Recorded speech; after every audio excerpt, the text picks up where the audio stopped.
50 సంవత్సరాలకే పెన్షన్,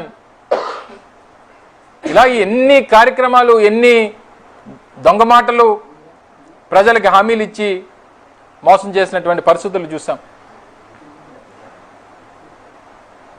దయచేసి మీరు ఆ రూల్స్ ఫాలో అవ్వనప్పుడు దయచేసి ప్రజలకి ఈ విషయాలు చెప్పి వాళ్ళని మభ్యపెట్టి మరొకసారి మోసం చేసేటువంటి కార్యక్రమం చేయొద్దు చంద్రబాబు నాయుడు గారు అని చెప్పి సందర్భంగా కోరుతా ఉన్నా.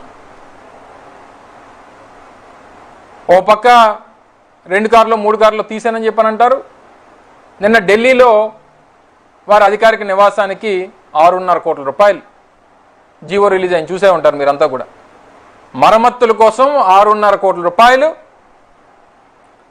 గడిచినటువంటి వారం రోజుల క్రితం జీవో నెంబర్ 52 ఏదో అనుకుంటా, సబ్జెక్టు కరెక్షన్, 52 జీవో అనుకుంటా, 6.5 కోట్ల రూపాయలు ఢిల్లీలో వారి ఇంటి మరమ్మతుల కోసం వారు కేటాయించారు.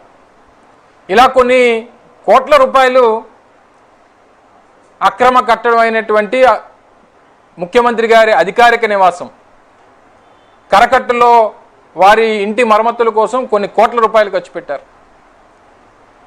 హైదరాబాద్లో ఇంటి కోసం గతంలో కొన్ని కోట్ల రూపాయలు ఖర్చు పెట్టారు. వారి కార్యాలయాల ఆధునీకరణ కోసం కొన్ని కోట్ల రూపాయలు ఖర్చు పెట్టారు.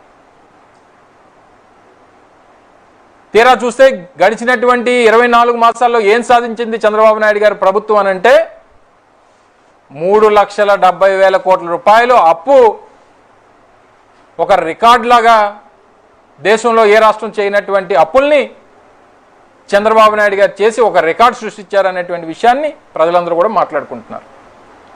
మా మీద తప్పుడు ప్రచారం చేశారు. 10 లక్షల కోట్లని 15 లక్షల కోట్లని ఇంత అప్పులు చేశామని అంత అప్పులు చేశామని మా మీద తప్పుడు ప్రచారం చేశారు.